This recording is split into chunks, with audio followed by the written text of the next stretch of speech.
Bapak Diwijo ingkang kinurmatan, ngaturi pirsa bilih para kadang siswa Bregada 3 Dasa Setunggal sampun siaga nampi seserepan. Sumangga kula dherekaken. Nuwun.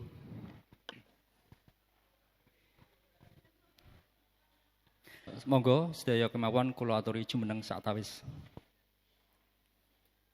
Assalamualaikum warahmatullahi wabarakatuh. Syekh Rahmat tentrem rahayu saking wilasaning Gusti ingkang Maha Welas tuwin Maha Asih. Ugi kajiwa kasarira wonten ngarsa panjenengan sedaya dalah kula. Para kadang siswa Bregada 3 Dasa Setunggal sakderengipun seserepan kawiwitan sumangga kula dherekaken manungku puja ing pangajap seserepan Purwa Madya Wasana saged kalamahan wilujeng tanpa pambeng. Manungku puja kawiwitan.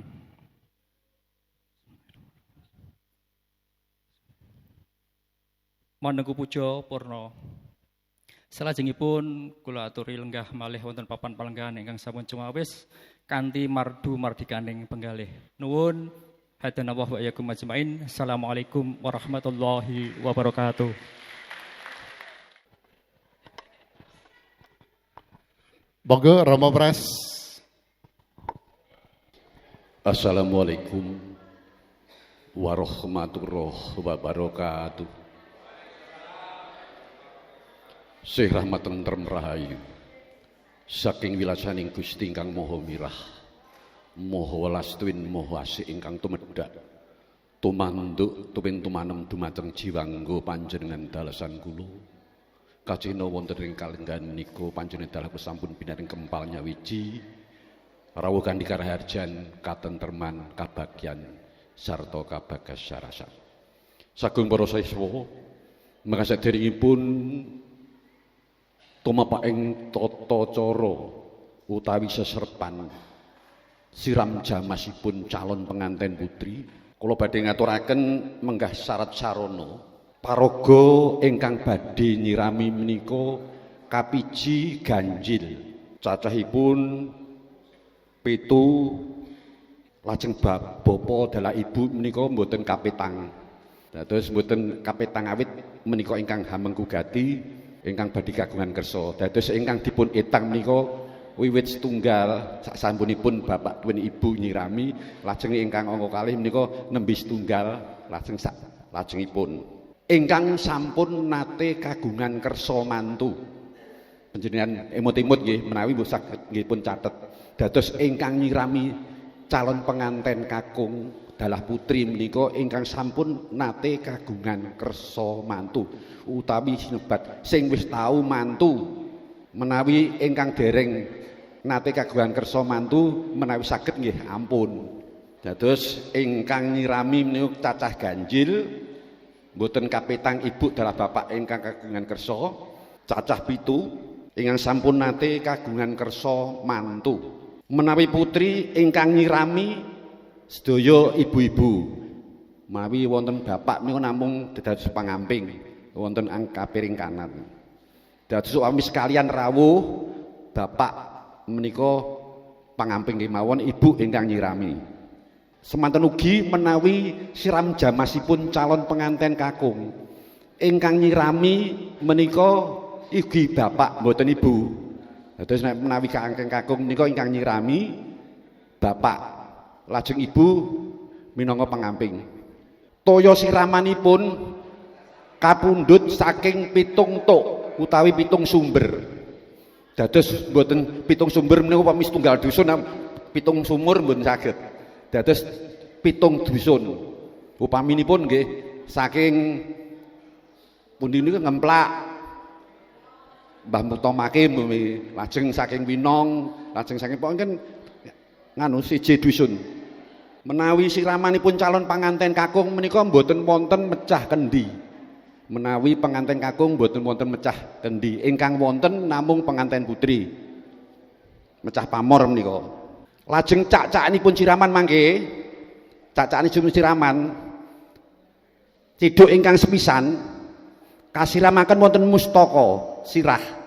Nyiduk ingkang angka kalih wonten pamidangan kanan dalah kiring, pundak kanan kiri.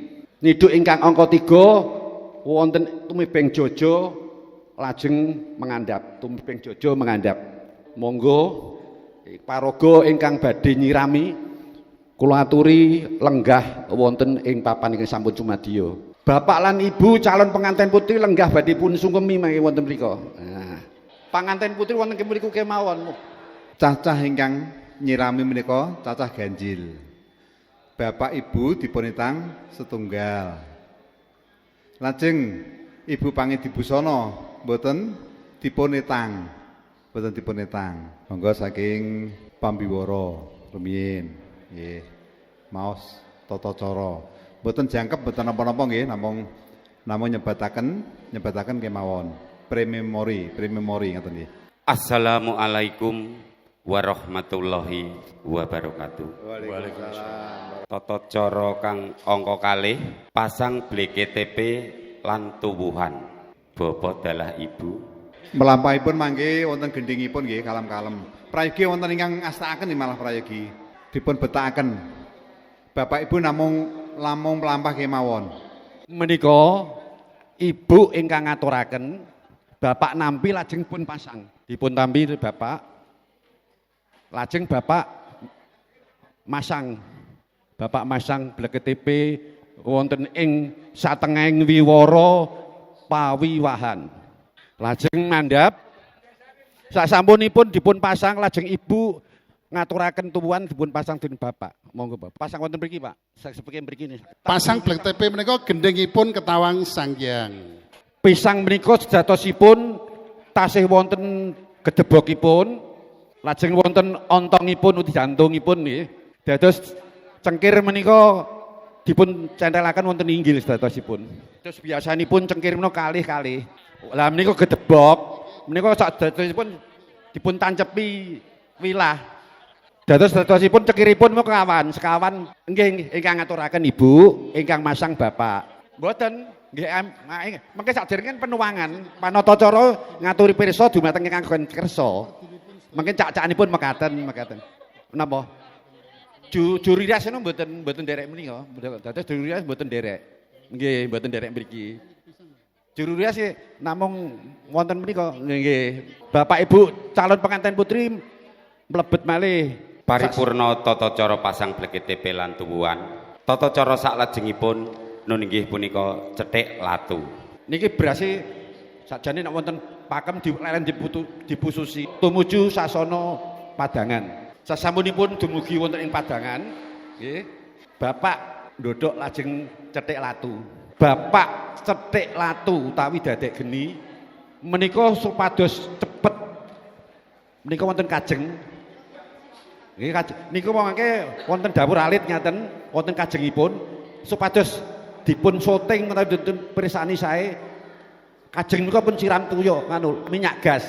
Jeng sampun memurup Ibu nuntak wos. Kondur malih lenggah. Paripurna cethik latu tata cara saklajengipun nun inggih pangabekten utawi sungkeman. Lampah jengku hangeka padha. Ajeng sungkem dumateng Bapak. Astanipun tumumpang wonten pamidanganipun calon pengantin putri. Monggo lampah jengku.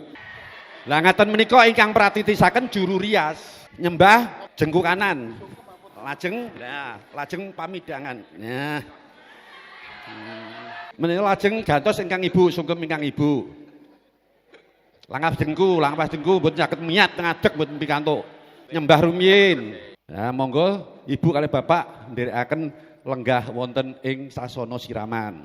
Panjenengan wonten tengah Digandeng dilenggahaken wonten damar siraman. Sasampunipun calon Sri pinanganten lenggah tata cara saklajengipun nun inggih ngracik toya siraman.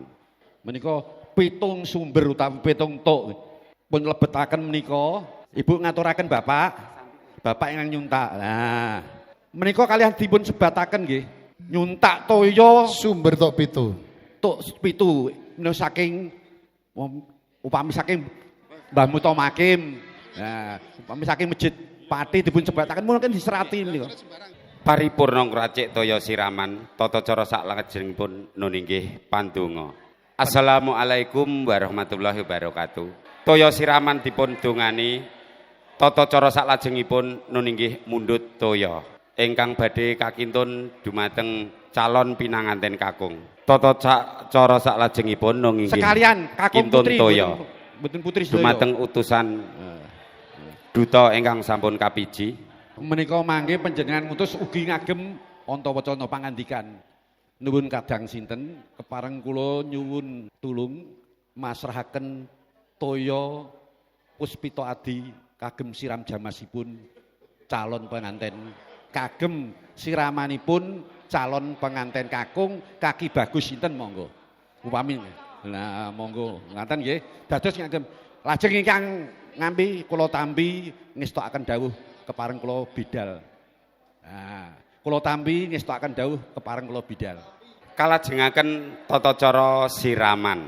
Siram ingkang sepisan menika bapak lajeng ibu kados bapak anggenipun nyirami lajeng salaman dipun cepikat-cepiki sak sampun menika mangke nganu lajeng cepikat-cepiki bapak Androne sing gampang cilik aku dikonokno kok karo emak kok lajeng nyampi souvenir kalian salaman nah ingkang angka 3 nun inggih Ibu Dwi Rejeki Mustaka Byur ingkang angka 50 nun inggih Ibu Nur Istiqomah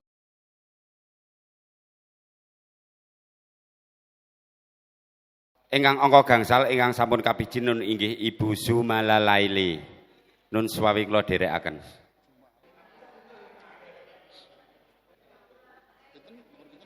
salajengipun ingkang angka 6 nun inggih Ibu Sulistiani sumangga kula dherekaken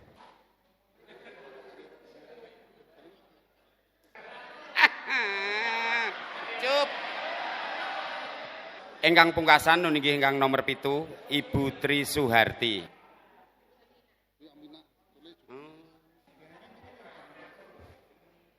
Pungkasan nun inggih Ibu Juru Rias Ibu Siti Aminah. Paripurna tata cara siraman, tata cara salajengipun nun inggih pecah pamor.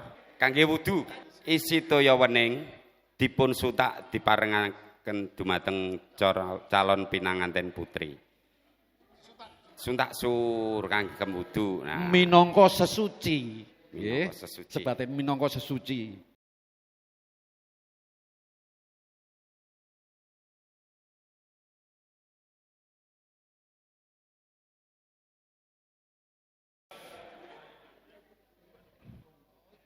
Menawi sampun monggo lajeng mecahaken di pratala.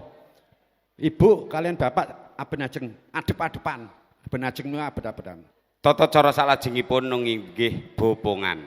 Tata cara salajengipun nun inggih pagas rikma miwah tanem rikma. Tendaga menika mangke nek sampun dipun pagas ibu ingkang nyepengi, bapak ingkang magas nggih.